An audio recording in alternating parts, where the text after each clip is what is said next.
Halo semua mahasiswa, Eh, selamat datang dan selamat bergabung dalam kegiatan tutorial online mata kuliah karya ilmiah. Di sini saya akan menjelaskan contoh isi tugas untuk karya ilmiah. Berikut contoh judul karya ilmiah adalah pengaruh Green Accounting dan CSR atau Corporate Social Responsibility terhadap kinerja keuangan, ya, kinerja keuangan perusahaan pertambangan yang terdaftar di Bursa Efek Indonesia periode 2019-2024. Adapun problem atau permasalahan, contohnya adalah yang pertama adalah meningkatnya tekanan global terhadap perusahaan pertambangan untuk mengadopsi praktik bisnis berkelanjutan dan ramah lingkungan. Yang kedua, kerusakan lingkungan yang signifikan akibat aktivitas pertambangan menimbulkan kekhawatiran publik dan regulasi pemerintah yang semakin ketat.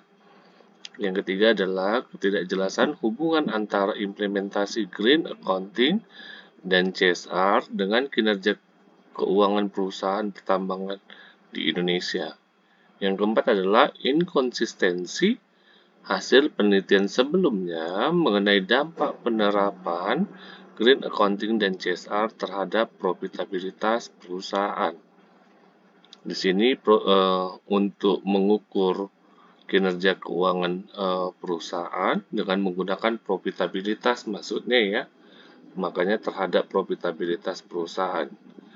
Yang selanjutnya adalah tantangan bagi perusahaan pertambangan untuk menyeimbangkan tanggung jawab lingkungan dan dengan kepentingan ekonomi, terutama pasca pandemi COVID-19.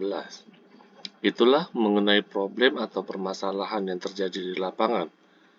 State of the art-nya adalah yang pertama adalah penelitian Raharja Putra tahun 2021 yang menemukan hubungan positif antara pengungkapan CSR dengan peningkatan return on asset perusahaan pertambangan. Tadi kan kinerja keuangannya diukur dengan profitabilitas. Profitabilitasnya itu alat ukurnya adalah return on asset. Selanjutnya adalah yang kedua, studi Kusuma Dewi dan Setiawati tahun 2020 yang menganalisis dampak Green Accounting terhadap kinerja keuangan dengan pendekatan triple bottom line.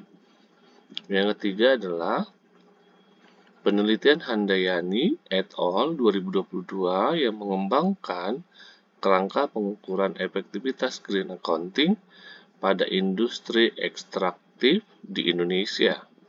Yang keempat adalah studi komparatif oleh Sulistiawati dan Dirgantari tahun 2023 tentang implementasi CSR pada perusahaan pertambangan di ASEAN dan dampaknya terhadap nilai perusahaan. Yang kelima adalah penelitian Rizky dan Soliha tahun 2021 yang mengkaji hubungan antara pengungkapan lingkungan, tata kelola perusahaan, dan kinerja keuangan jangka panjang. Intinya adalah state of the art ini harus sama variabel yang Anda teliti dengan variabel yang ingin diteliti. Ya, maksudnya harus sama penelitian yang variabel yang Anda teliti dengan variabel yang diteliti oleh peneliti lainnya. Nah, adapun gap analysis atau novelty, yang pertama adalah belum adanya penelitian komprehensif yang menganalisis pengaruh simultan Green Accounting dan CSR terhadap kinerja keuangan perusahaan pertambangan pada periode 2019 sampai dengan 2024, di mana periode yang mencakup masa pandemi dan pemulihan. Ya, yang kedua adalah penelitian sebelumnya belum mempertimbangkan variabel moderasi seperti ukuran perusahaan atau tata kelola perusahaan dalam hubungan antara Green Accounting, CSR, dan kinerja keuangan. Yang ketiga adalah kebaruan dalam pengukuran variabel Green Accounting dengan mengembangkan indeks komprehensif berdasarkan standar pelaporan keberlanjutan terbaru atau GRI standar. Yang keempat adalah belum adanya metode analisis yang mengintegrasikan pendekatan kuantitatif dan kualitatif untuk mengevaluasi efektivitas implementasi green accounting pada perusahaan pertambangan di Indonesia. Yang kelima adalah penelitian ini mengisi kesenjangan dengan menganalisis perbedaan pengaruh green accounting dan CSR pada berbagai subsektor pertambangan seperti batu bara, minyak dan gas, logam dan mineral. Selanjutnya, kontribusi atau tujuan penelitian yang pertama adalah menganalisis pengaruh implementasi green accounting terhadap kinerja keuangan perusahaan pertambangan yang terdaftar di Bursa Efek Indonesia periode 2019-2024. Yang kedua adalah menganalisis pengaruh pelaksanaan CSR terhadap kinerja keuangan perusahaan pertambangan yang terdaftar di Bursa Efek Indonesia periode 2019-2024. Yang ketiga adalah menganalisis pengaruh simultan green accounting dan CSR terhadap kinerja keuangan perusahaan pertambangan yang terdaftar di Bursa Efek Indonesia periode 2019 sampai dengan 2024. Yang keempat, memberikan rekomendasi praktis bagi perusahaan pertambangan untuk mengoptimalkan penerapan green accounting dan CSR guna meningkatkan kinerja keuangan. Yang kelima adalah menyumbangkan kerangka teoritis yang mengintegrasikan teori legitimasi, teori stakeholders, dan teori sinyal dalam konteks akuntansi lingkungan dan tanggung jawab sosial. Adapun metode penelitian, yang pertama adalah pendekatan penelitian, yaitu pendekatan kuantitatif dengan desain asosiatif kausal untuk menguji hubungan sebab akibat antara variabel.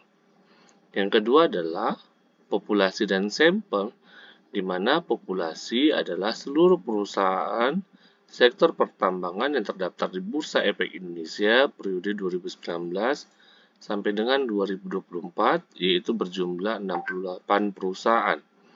Adapun teknik samplingnya adalah purposive sampling dengan kriteria yang pertama adalah terdaftar di Bursa Efek Indonesia selama periode penelitian. Yang kedua adalah menerbitkan laporan tahunan dan laporan keberlanjutan secara lengkap.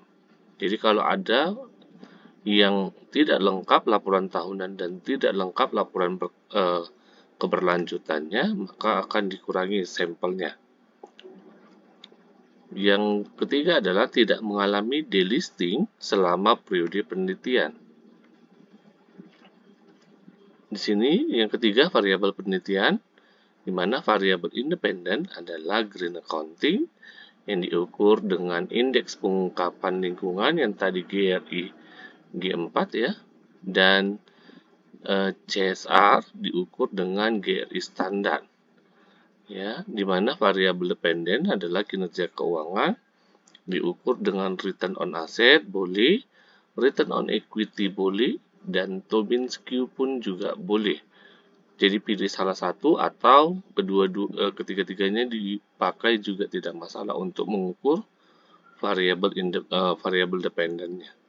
Adapun variabel kontrol dalam penelitian ini yaitu ukuran perusahaan, leverage, dan umur perusahaan. Boleh menggunakan variabel kontrol, boleh juga tidak menggunakan variabel kontrol. Adapun yang keempat adalah teknik pengumpulan data. Yang pertama adalah data sekunder dari laporan tahunan dan laporan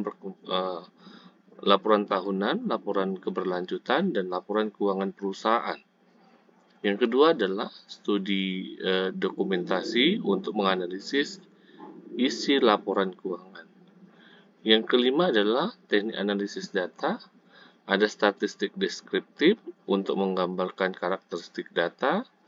Yang kedua, uji asumsi klasik, ada uji normalitas, uji multikolinearitas, uji heteroskedastisitas, dan uji autokorelasi. Adapun analisis regresi data panel dengan 3 model estimasi, yaitu common effect, fixed effect, dan random effect. Nah, adapun uji Chow, Hausman, and large multiplier untuk menentukan model terbaik. Itu kalau seandainya menggunakan variabel kontrol, ya, untuk menguji model mana yang terbaik untuk variabel Anda. Yang selanjutnya adalah uji hipotesis dengan uji T atau uji parsial, uji F atau uji simultan, dan uji koefisien determinasi. Demikianlah yang dapat saya sampaikan. Semoga tugas pertama dapat diselesaikan dengan baik dan tepat waktu. Sekian dan terima kasih. Selamat belajar dan sukses selalu.